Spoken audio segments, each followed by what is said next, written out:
Hey everyone, Grzegorz Baran here. In this video I'm going to present you a turntable setup I use to scan small and medium-sized props for photogrammetry reconstruction. If you are interested not just how but also why, this should be the video for you. There are two basic strategies when you are shooting for photogrammetry. You can capture the subject by moving your camera around the object, or you can rotate the object while keeping your camera in fixed position. In both cases, our main target is to capture our subject from every possible angle, making sure that our images are as sharp and as consistent as possible. Shooting outside isn't an easy job, as there are many external factors independent on us. To get the image quality which is useful for photogrammetry reconstruction, we need to find a way to compensate at least some of them, what complicates the capture process. There is not much we can do for large static environment elements like trees, rocks, cliffs or buildings. We have to capture them in their original position and environment. Hopefully there is no reason to scan small, separate props outdoor, and we can bring them to the environment where we fully control the weather, light and capture them there. Since shooting indoor gives us more options to control the capture environment, we can try to use it in our advantage and simplify but also automate the capture process. This way the capture can be more efficient, but also give us way better quality to what we can get outside. Unfortunately, it requires slightly different equipment and approach to outdoor capture, and this is the video I made to cover my findings on this subject.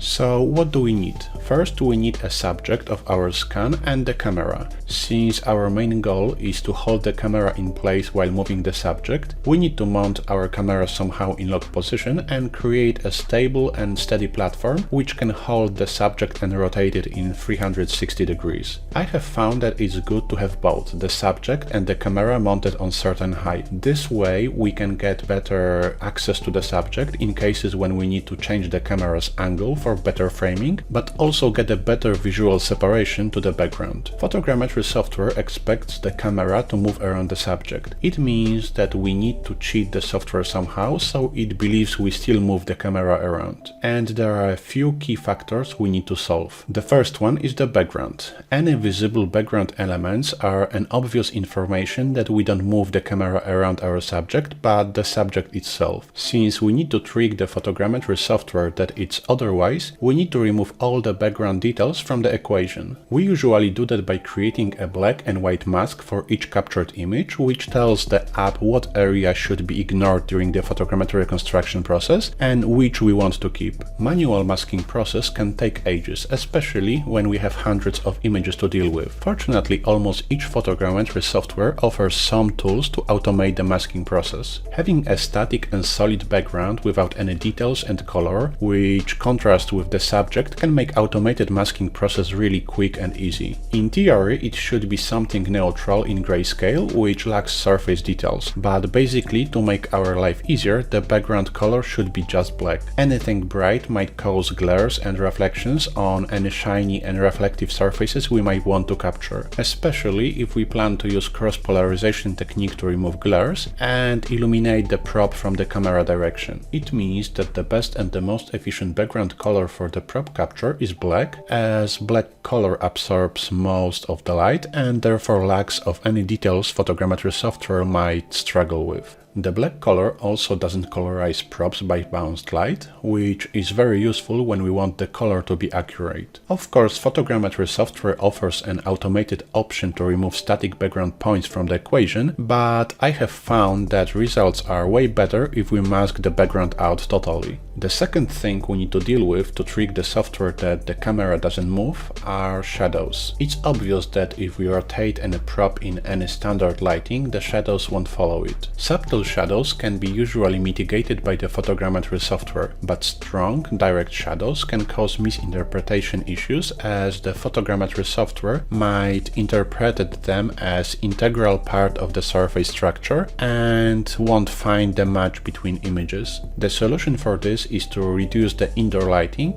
and replace it by the light we cast directly from the camera angle. This way the camera never sees any shadows, as they are always projected behind the subject from the camera point of view. So in this case we can clearly see that we rotate the subject around itself with the camera mounted in fixed position at the same time. And even without the background context, it's easy to tell that this is the subject which moves. But in here, when we removed shadows and background context totally, it's not so obvious anymore. There is no any background or lighting context photogrammetry software can relate to. Now we can capture the prop from any direction we want by simply changing its position on the platform, and photogrammetry software is going to believe that the prop is floating in void and what moves is the camera. Another thing we have to deal with is glare and reflections of light projected on object surface by light source. Every surface of any object reflects the light to some degree. For those which we consider reflective, the light reflections turns into glare. It causes similar issues to shadows regarding the surface misinterpretation as it follows the light angle. The best and the most efficient way to remove glares is to use cross-polarization technique. Basically, we mount a polarization filter in front of the camera lens and another one on the light source to polarize it under certain angle. This way we can get the subject illuminated with the polarized light, so we can remove the glare by rotating the polarization filter mounted on the camera lens. Here you can see an example with the apple used as a subject. This is the shot of the apple illuminated with the external light sources. As you can see, it has some shadows and some glare coming from the light source. Next, let's override the light with the flashlight illuminating the subject from the camera point of view. This way we can remove all shadows, as all of them are now behind the apple and the camera can see them anymore. As you can see, there is a strong glare caused by the light. Glare can be removed by rotating the polarization filter until both polarization filters covers the same polarization angle. And this is the result, pure surface data without any shadows and any glares. There are two key subjects worth to understand and apply regarding the distance between the prop, camera and the background, but also overall camera setting. These are the inverse square rule and the depth of field dependency. These subjects are very useful in any aspect of photography or photogrammetry, not just the prop scanning. Let's start with the inverse square rule, which is the rule of the light falloff. The rule says how the distance affects the light intensity. Usually people believe that when we double the distance, we get half of the light intensity, but it's not correct. The inverse square rule says that the light intensity gets 75% weaker every time it doubles the distance it travels. It means that the light intensity after the distance is doubled drops to 25% for the same coverage area, and that's 2 whole stops for the camera. The intensity drop is caused by the light spread. This rule applies to any source of light, same to the sun and to the candle. A laser beam is an exception, as the light is specifically focused, but only to some degree. After a certain distance, inverse square rule applies also to the laser beam. So if we use our gargoyles as a subject and place them in even distance from 1 to 4 meters and illuminate the light from a bulb, which gives us, let's say, 2000 lux of light in 1 meter distance, we would see that the second gargoyle, placed 2 meters away to the source of light, gets only 500 lux, which is 25% of the light power the first one gets, which makes him 4 times darker to the first one. The third one, placed 3 meters away, would get 9 times less light to the first one, which is 11%. The fourth one, since we doubled the distance again to the second one, would get 25% of the light intensity the second one has, but it's 16 times less light intensity compared to what illuminates the first gargoyle. We can apply this rule for prop scanning to define the distance between the light source, the scanning subject and the background. The shorter the distance to the subject, the more light it gets, therefore we can shot quicker. The darker the background is, the less distance we actually need to make it invisible. Because if the distance from the light and the camera to the subject is similar as between the subject and the background, we already know that it gets illuminated just by 25% of the light our scanning subject gets. And if the background is black, it usually absorbs over 95% of what it gets. Of course, we can increase the distance to the background, which can be very helpful when we scan dark props and the contrast between them and the background isn't significant, but basically by using black background color we don't need a lot of space for our setup. The next very important subject for the photogrammetry is the depth of field dependency.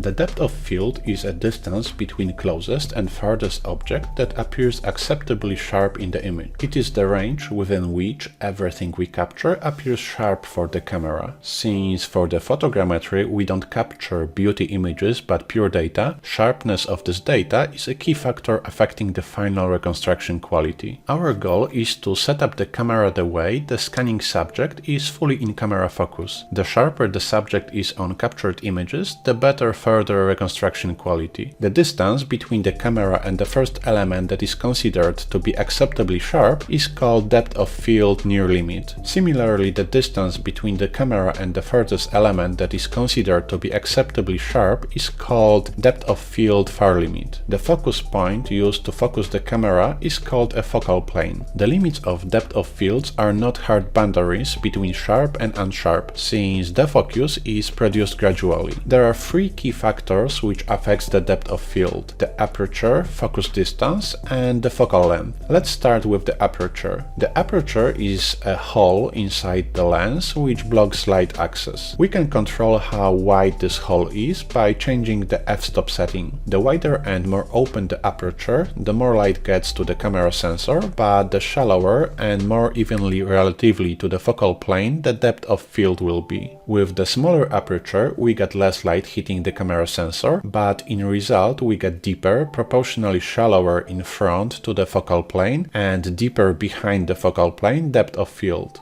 With the wider aperture, less light and exposure time is needed to take the image. Smaller aperture has to be compensated with stronger external source of light or longer exposure time needed to take the picture. This principle also applies to our eyes. If you want, you can do a fairly simple experiment and limit the amount of light reaching your eye. Just shape your hand like I do and make sure you block the light and let it pass only through a little gap made with your fingers. Then take a look on something through that gap. It works even if you have a vision defect and wear glasses on a daily basis. Just take them off and look through the gap. The smaller the gap and more light you blocked, the sharper the image should appear for your eyes. Using this knowledge, we need to find the best balance between the depth of field and exposure time to get the sharpest images possible in reasonable amount of time. It is worth to mention that at some point when the gap is very small, we start losing image quality and sharpness again. This physical phenomenon is called a diffraction and cannot be avoided no matter what lens we use. Diffraction is the result of the light dispersion caused by the edges of the aperture's hole, which scatters the light. The focus distance dependency has a great impact on depth of field and is quite simple to follow. The closer the distance at which we are focusing the lens, marked by a focal plane on a chart, the shallower and more evenly spread is the depth of field. The further we are from our subject, the deeper and unevenly spread the depth of field will be.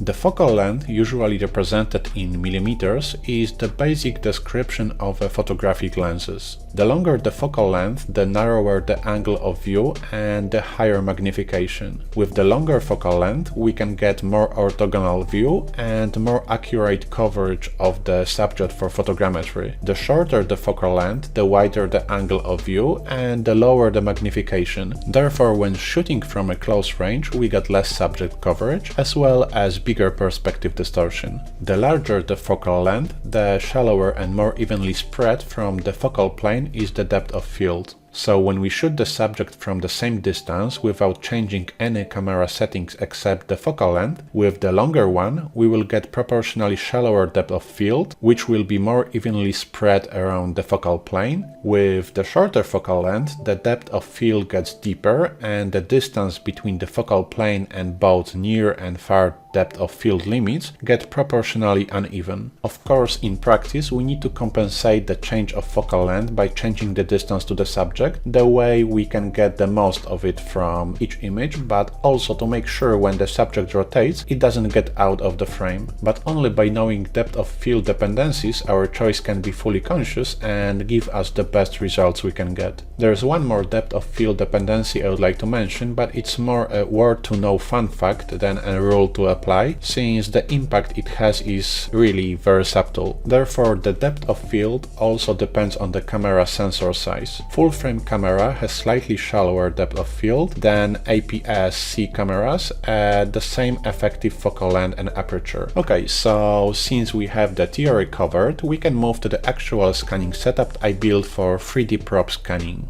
I already had some photogrammetry equipment I use on a daily basis. I mean things like a camera, tripod or monopod I usually use for outdoor scanning. But while it's enough to scan outside, there are a few key things missing to build a fully functional indoor setup for 3D prop scanning. The most important, in my opinion, was the light source I could mount on a camera to illuminate the subject and get rid of the shadows. I did some initial research and made quite expensive mistake. Basically, I purchased a FNV R300 LED ring light. The first thing I learned after it arrived was that it had no any useful tripod and camera mount or even a power supply attached. To be honest, it had a steel ring mount, but it was useless since it blocks access to the lens for polarization filter when used. So next I ordered a L bracket to be able to mount the light on a tripod and attach the camera to it. I also had to purchase two dedicated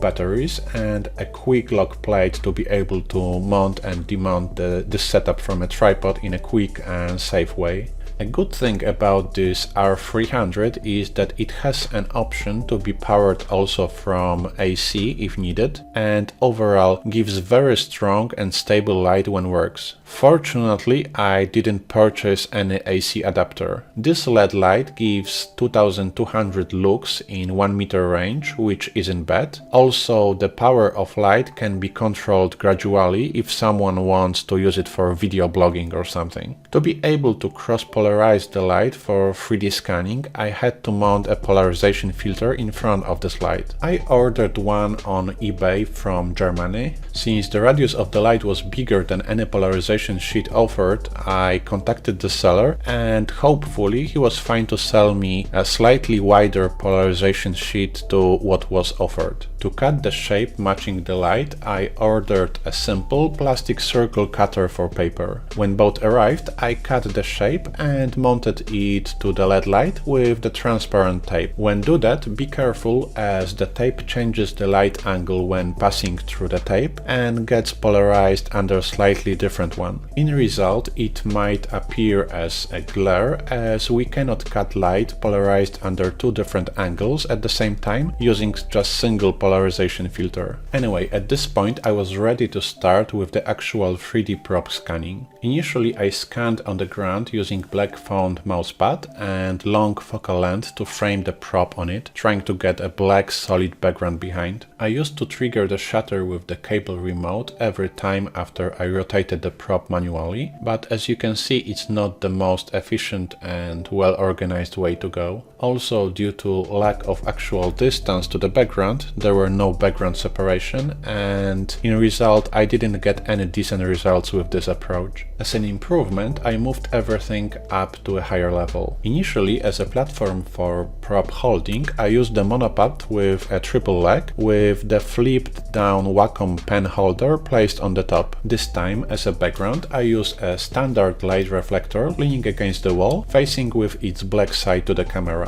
This setup gave me better results, but the rotation of props was still done manually, therefore was pretty random, uneven and inaccurate. I was never sure if I didn't double the images or angle or left some areas without enough coverage. The stand used to hold the prop was unstable and the props I was scanning kept dropping to the ground during the scanning process. This is why the next thing I was planning to improve was the way to hold and rotate props. Unfortunately, the R300 LED light started to break down. After about 10 scans, I have noticed the first LED bulb blinking. After a while it died, while next two started blinking the same way. The lamp lost its light lighting consistency when set below 100% of power, but hopefully, since it was still covered with the warranty, I was hoping to get it fixed. I sent a few emails to the service and to the company itself asking for help, but I didn't get a single response from them. After some time I sent a few more emails, this time to different addresses given to me by the Amazon. The Amazon also was trying to contact them, but didn't get any response again. Finally, since there was no way to fix it or replace, Amazon offered a full refund. I wasn't very happy with this option since I invested already in our 300 bracket, dedicated batteries, and I wasted polarization sheet to cut a polarization filter for this lamp. Without the R300 light, all were totally useless for me. The good thing though was that at least I learned something about LED lights I can share with you. Basically, the lesson learned is that even a strong LED light has no power to override any outdoor lighting. It is too weak even to override supportive ambient light. In practice, it means that to use it, the scanning environment has to be almost dark. Also, I had to compensate the low power of the light with the higher ISO and longer exposure times. Not mentioning that this light is too weak to scan anything outdoor, even at night. And last but not least, if I put together the cost of the light with the additional equipment I needed to purchase to make it working, it becomes a pretty expensive to what it offers. So I decided to send the broken light to Amazon and get the refund and purchase something better this time. My next choice this time was the AR400 ring flashlight. Unlike the R300, this one had a battery, charger, light diffuser and fully functional and high quality camera mount bracket included. The power of LED light AR400 outputs is much lower to the amount of the R300 LED light. It's still enough to set and verify the cross polarization angle, but it's not enough for 3D prop capture. But the real difference is that the AR400 isn't just a LED light, but it's an actual flashlight which can output incredible amount of light in a very short amount of time. Here is the comparison showing the power of the AR400 flashlight when compared to the LED light power. Since the flash duration in this case is just 1/300th of a second, I decreased the video speed so you can see it better. This short duration is what we exactly need for 3D prop capture, as this way we can capture images in a very short exposure time. With the maximum flash power, an AR400 outputs enough light to override even a direct sunlight in a sunny day. To check how strong the AR400 really is, I took it outside and mounted it on a tripod in position facing to the ground.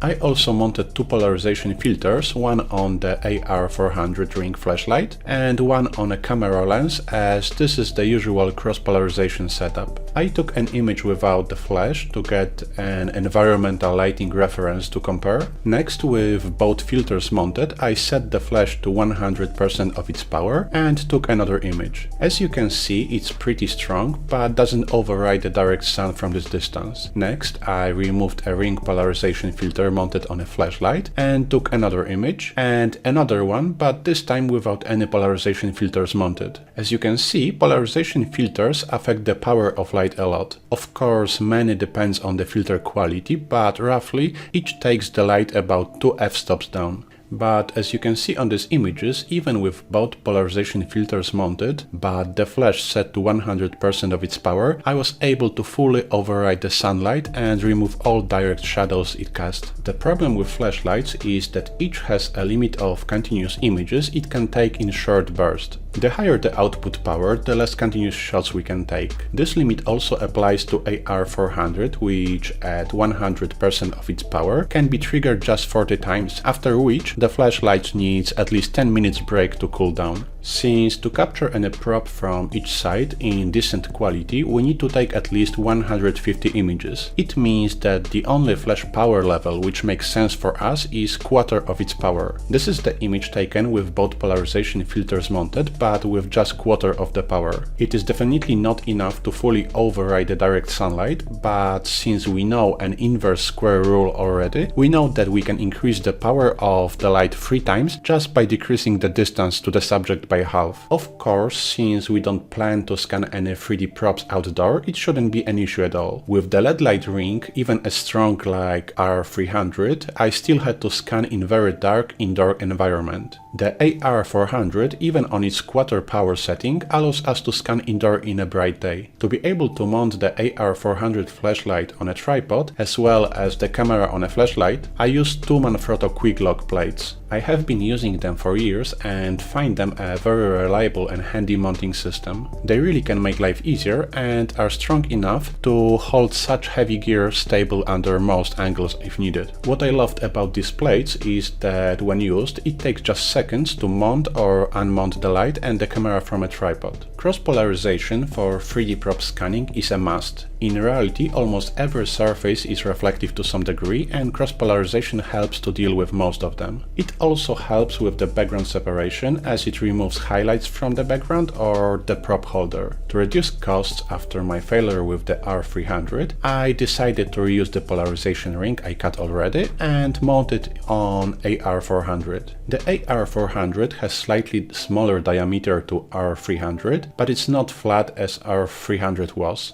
Literally, the glass surface of AR400 is convex. What is the problem when we want to mount flat polarization sheet on it? Anyway, I gave it a try and mounted the old polarization filter to the AR400. Of course, since it didn't align very well due to curved shape, I had to use more scotch tape to keep it in place. The scotch tape slightly changes the polarization angle when the light passes through it. That means that we can't cut the light passing just through the filter and the light passing through the tape at the same time, and one of these is going to be visible and cast glares. As you can see, when we look through polarization filter, we have to make a choice which one do we cut. Of course, in this case we need to cut the one which covers the wider area. We can also consider to use opaque tape or try to limit the space the tape covers. It was also a total nightmare to take this filter on and off. Also, due to glass curvature, it never aligned well enough, therefore was exposed to external damage when stored or transported.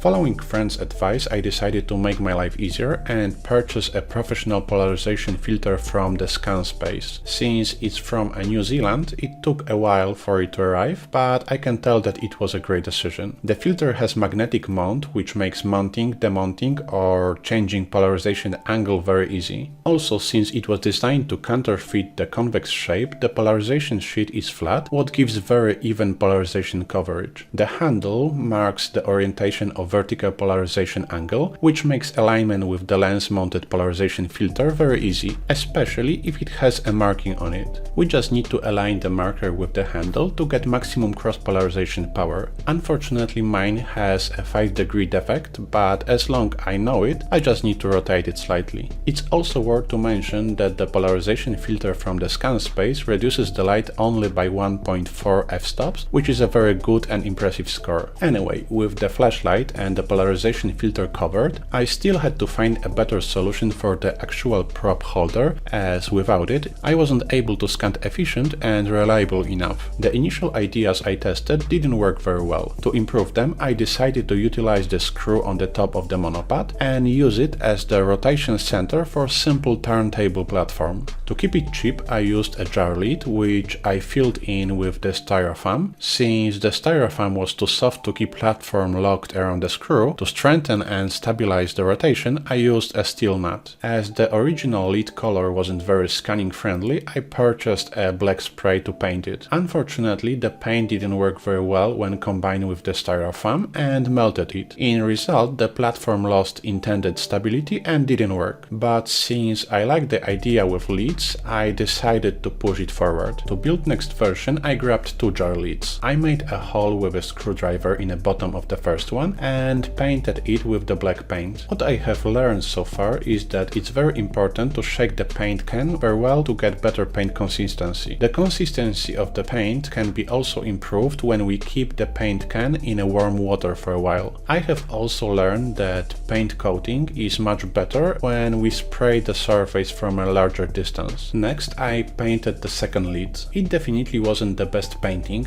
actually it was a really bad one, but it was the first time I painted something this way. When the paint got dry, I glued both leads together and repainted them again to cover the glue. This way I also wanted to fix my previous crappy painting. I painted it a couple times, but I never managed to get quality I wanted. The next thing about painting I learned was that multiple paint layers make the painted surface soft and vulnerable to anything sharp or heavy we put on it. The idea itself wasn't bad and the simple turntable worked quite well. I even managed to scan a few things using it, but at the end I considered it as another failure. The biggest downside of this approach was lack of stability and rotation accuracy. It was quite decent, but since it was based on manual rotation and eyeballed judgment, I would consider it as a pretty unreliable solution. Also, since the lead surface was flat, it wasn't able to hold any rounded props reliably enough, and most of roots or stones I was trying to scan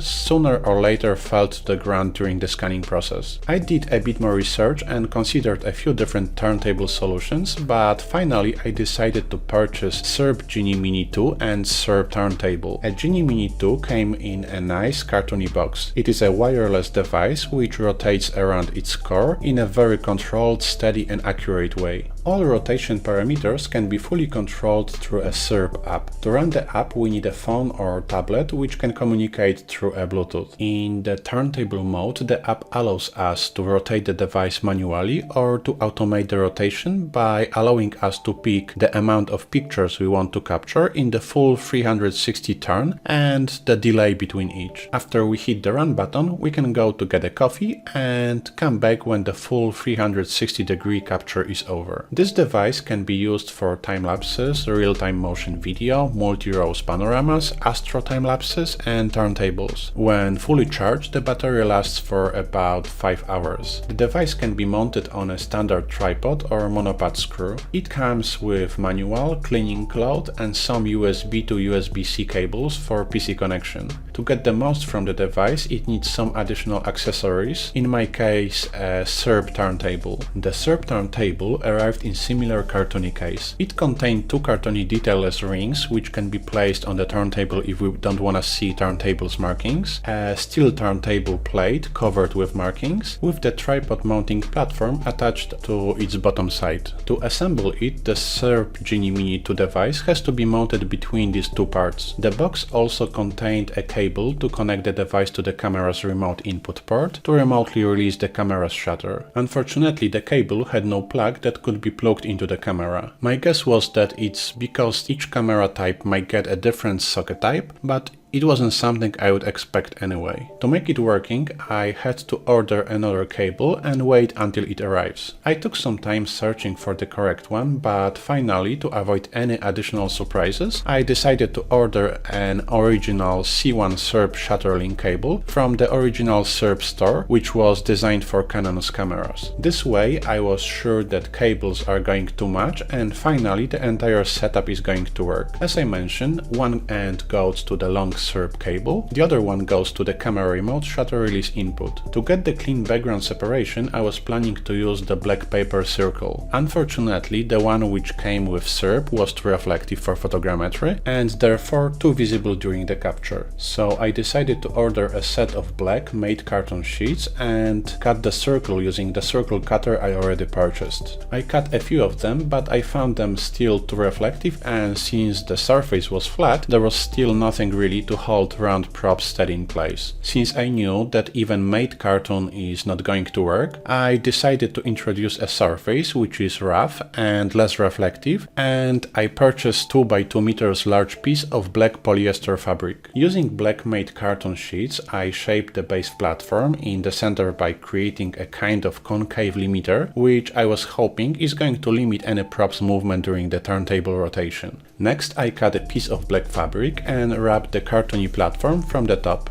I used scotch tape to hold it in place, but it didn't work very well. Carton material used was too thin and too elastic, and tape didn't hold fabric well enough. To make the platform stronger, I cut a plywood circle. Next, I assembled it together with a carton one and added 4 steel pins at the top, angled to the center to increase the holding stability. Finally, it was able to hold props like apples in place. I wrapped it with the black fabric and used pins from the bottom to mount it. it. Unfortunately, the pins were too long and they pierced through the plywood. I also found that pins I used in the center to limit potential prop movement area were too shiny and were visible even through the fabric. So I covered them with a black paint and cut another plywood circle to make the platform thicker. Next, I wrapped the platform from the top with a bigger piece of black fabric and used pins to hold it in place. Finally, it worked and I made a turntable plate which I was happy with and which one I used so far. This version was able to hold any medium-sized round prop in place without any issues. The turntable platform is very useful to scan heavy and less stable props. Bear in mind that props to be captured from different directions have to be switched to their different side after full 360 rotation pass, as this is the only way to get them captured from all around. This approach works the best when the subject is framed from the slightly higher angle, but still the way we don't see the bottom part beneath the turntable. Unfortunately, under this angle we always capture part of the turntable surface beneath the prop itself, which sometimes covers even half of the image. And since the turntable is at the same distance as the prop, we don't benefit from any depth of field-based distance separation or light fall-off similar to the one we get from the background behind. The platform also gets some background separation issues when we scan dusty things, as they often affect the surface beneath. When the dust drops, it sits on the surface and rotates with it. We also might struggle when dealing with very bright objects, which might significantly illuminate the surface beneath with the bounced light. As we know, the light when bounces gets different polarization angle, and any glare coming from it cannot be stopped by the polarization filter mounted on the camera lens anymore. Of course, it's not a tragedy and we can mask things like this out, but it's something to keep in mind. The heavy and solid turntable platform makes sense when we plan to scan larger, unbalanced and heavy props. Even if the turntable platform I made also works for lighter round props, as they can be held in the center pretty well, when used we include large part of the turntable in the background. We would benefit from moving small props like an apple away from the turntable and reduce the prop holder coverage on images to the total minimum. This way we would benefit from the background separation the most and have less work with masking later. Also, since this approach gives us better prop exposition, we can benefit from more angling options for the camera, especially when compared to very limited angles when working with the turntable. This is why I created two additional thin props holders, one for smaller props and one for slightly larger and heavier. The idea I had was pretty simple and cheap. I have found that I might utilize a simple cardboard tube we can get from a core of toilet paper or aluminum foil rolls. I have found that roll's shape can be very efficient in keeping round things steady in place. I decided to go with the one with the smallest radius because the wider one covered too much of the actual prop at the bottom, as props were falling into it. Since the thinnest one was the least stable, to compensate it, I decided to glue a small plastic lid at the bottom. Of course, the tube had to be black and rough, so it consumes all the light instead of bouncing it back, so in result appears as black as possible when captured. I could simply paint it, but since rough surface should be even less visible, I decided to cover it with the fabric. This time I purchased a set of 10 adhesive velvet fabric sheets. Next, I shortened the cardboard tube a bit and wrapped a piece of adhesive velvet fabric around it. To make sure the base doesn't reflect light in any unwanted way, I also decided to cover it from the top with adhesive fabric. So I cut the circle with the circular paper cutter and applied it to the plastic lid from the top. And finally I glued both pieces together. It was a great idea and I managed to get a decent separation to the background when used. Unfortunately, the adhesive velvet wasn't as black as I was hoping it can be. To get it fixed, I sprayed the top part of the holder with a black paint, and surprisingly the paint made a really big difference. Now I was able to scan dirty props like this chunk of soil without worrying about soil debris getting into frame. The additional paint cover really appeared to be a great idea, as after this the holder became barely visible on captured images. Of course, there were no chance this holder is going to hold something heavier like a stone gargoyle or even a larger piece of soil. gargoyle. Since I wanted to have an option to raise heavier props out of turntable level, I decided to build something similar but a bit more solid and wider. As a base for next holder, I used a metal coffee can. It seemed to be definitely more solid and sturdy solution to cardboard one. I did some measurements to calculate how much material do I need, and I cut it from the adhesive velvet fabric. First the top cover and then the side.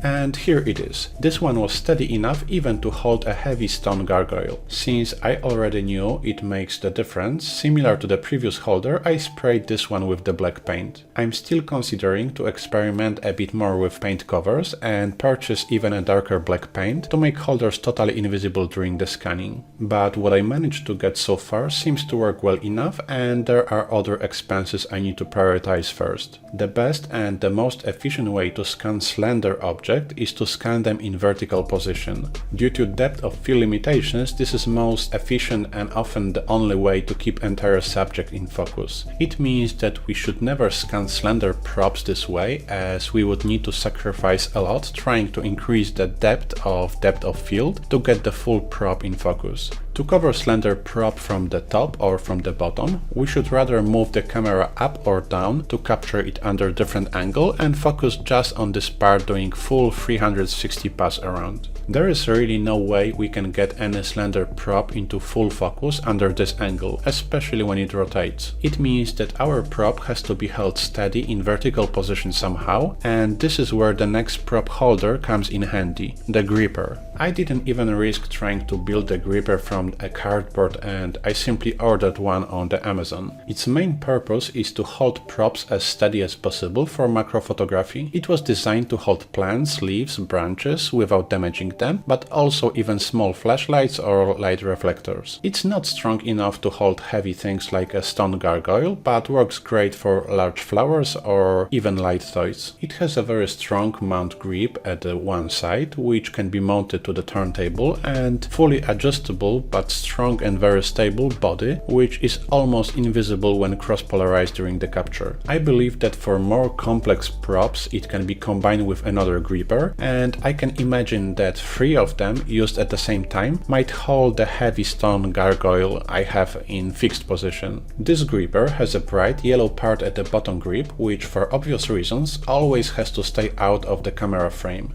It has pretty simple construction and is very easy to use. The top gripper has a foam used to hold delicate props without damaging them. Unfortunately, the holding grip is plastic and can open maximum to 2.5 cm in widest part. The holder is black, which is a good thing, as it can help with its invisibility when cross-polarized, but it is a bit shiny and a bit too reflective. Hopefully the idea behind the holder is to do not have it included in any images if possible, even if it sometimes is, as long it's not the yellow part, it's still barely visible. I think this holder can be really good help when used. It's great to hold flowers the way the camera can access them from any angle. I don't have any favorite holder, as each has its own purpose. I believe the one I use the most is the turntable, as it's the most versatile one. I believe it can benefit from darker paint, which can absorb even more light, but it's something to be tested in the future. At current stage, it's good enough. This is the image with all 4 holders with the color checker in standard indoor lighting. This is the one illuminated with the flash, but without any cross-polarization. This one used distance-based background separation and surface-based light absorption only.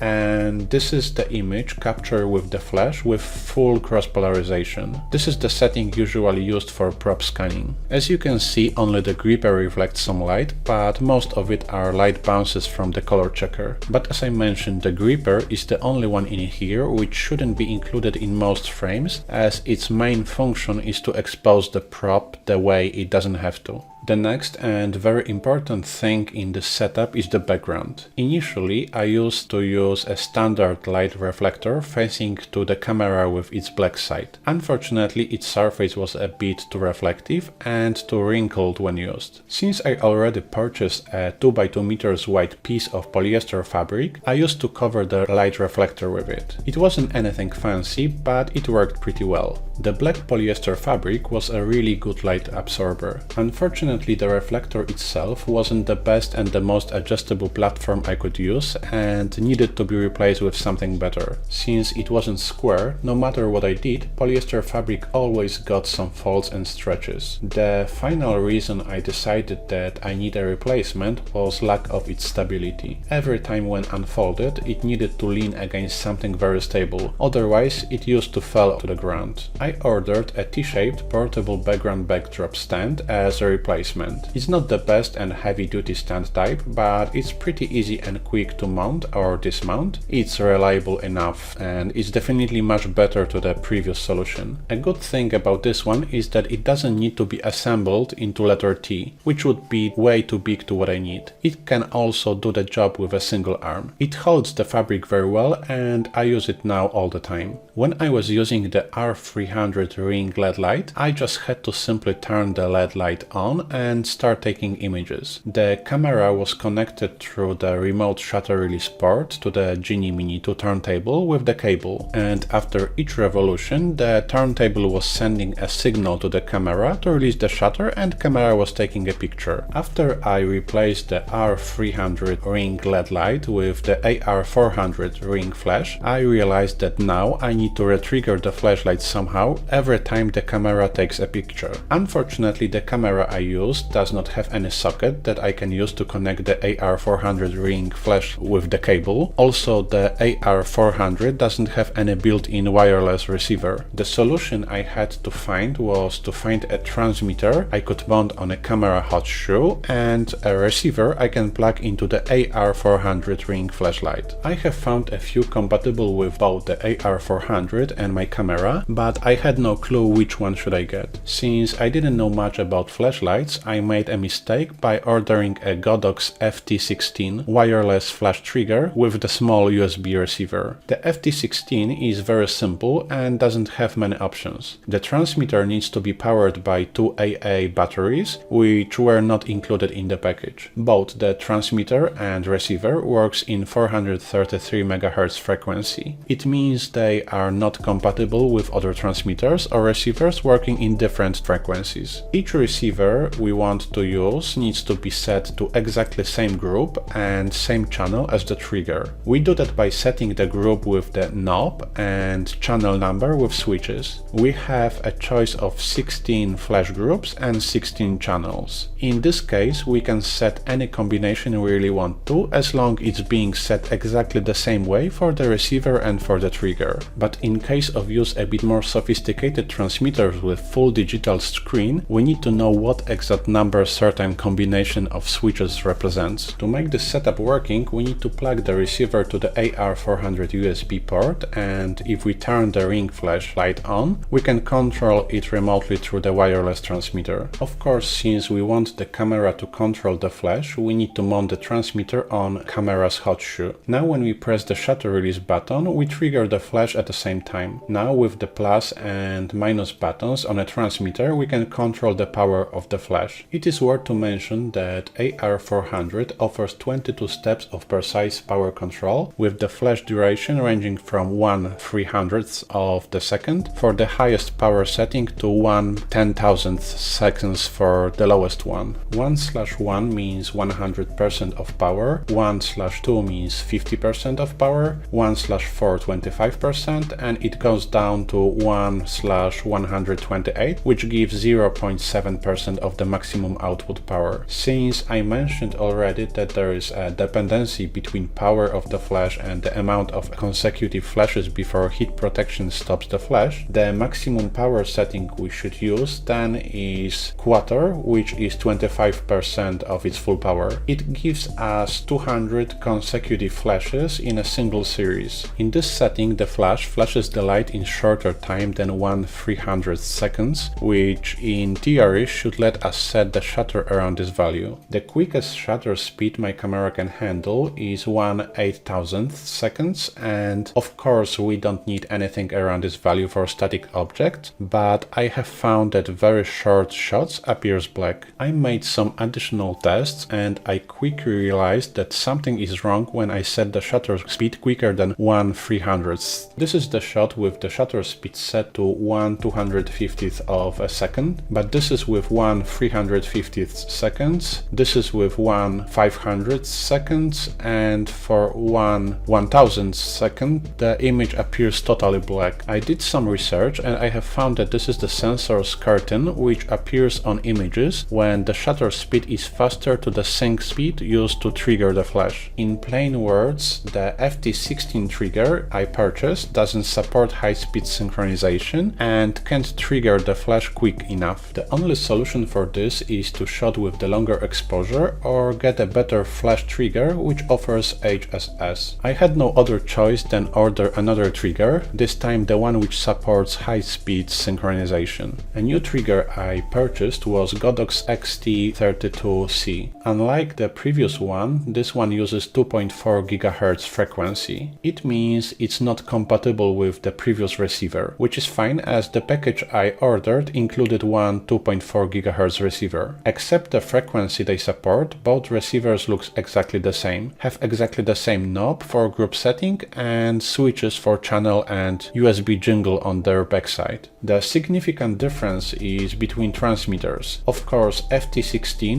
works in 433 MHz, while XT32 2.4 GHz. They both are very light, are made from plastic, have a very similar weight, both need to be powered by 2 AA batteries. XT32 has larger, slightly tilted by, in my opinion, more functional LCD panel. Unlike the FT16, it has no knob and manual switches for group and channel setting, which in this case have to be set using digital buttons and be visualized through LCD screen. XT32 has quite big and really very handy, in my opinion, dial designed to control the flash power, while with the XT16 we had to press plus and minus buttons. But the main and key difference between the old and the new one is amount of pins at the bottom of the hot shoe. While FT16 has just a single pin, the XT32 has 5 of them. It allows transmitter for much more sophisticated communication with the camera through its hot shoe. The key benefit of this better communication is that XT32 supports high-speed sync and offers flash synchronization even for maximum of 1/8000th second speed my camera offers. The way to mount the XT32 is exactly the same as the FT16. We need to plug the USB receiver to the AR400 USB slot and mount the transmitter to the camera hot shoe. In result, with the XT32 I was able to shoot with the flash with speeds exceeding 1/300 seconds without getting curtain visible in the frame. But to shoot in HSS mode we need to activate this mode in the AR400 ring flashlight first. We can do this by pressing mode and LED light button together. When active we get the H mark visible on the flash screen. Now the flash is synchronized with all camera's shutter speeds up to 1/8000th of the second. Unfortunately, high-speed sync has cons I didn't aware of. I have learned very fast that after a few high-speed flashes,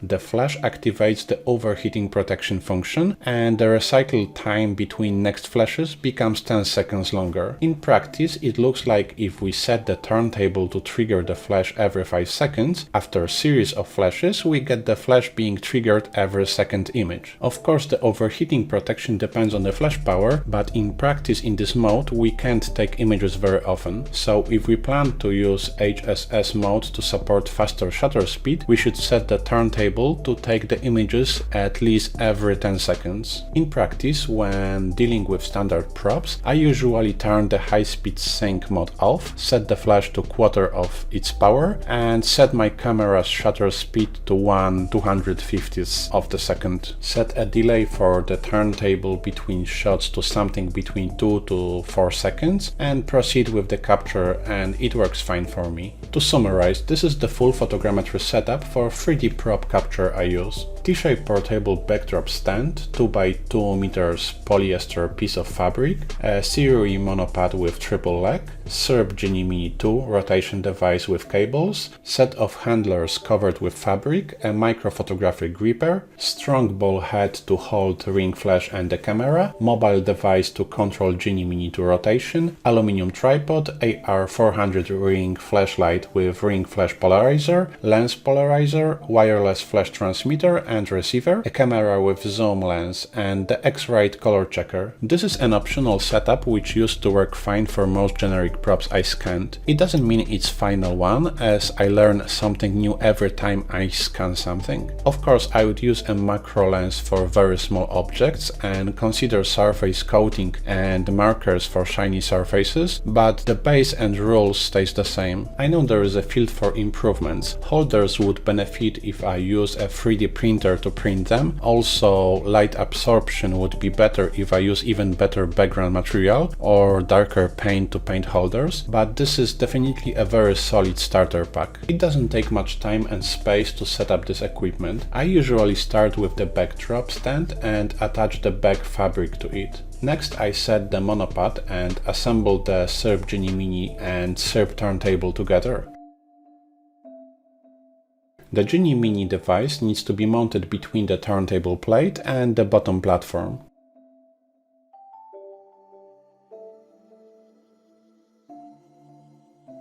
Next, it has to be attached to the monopod.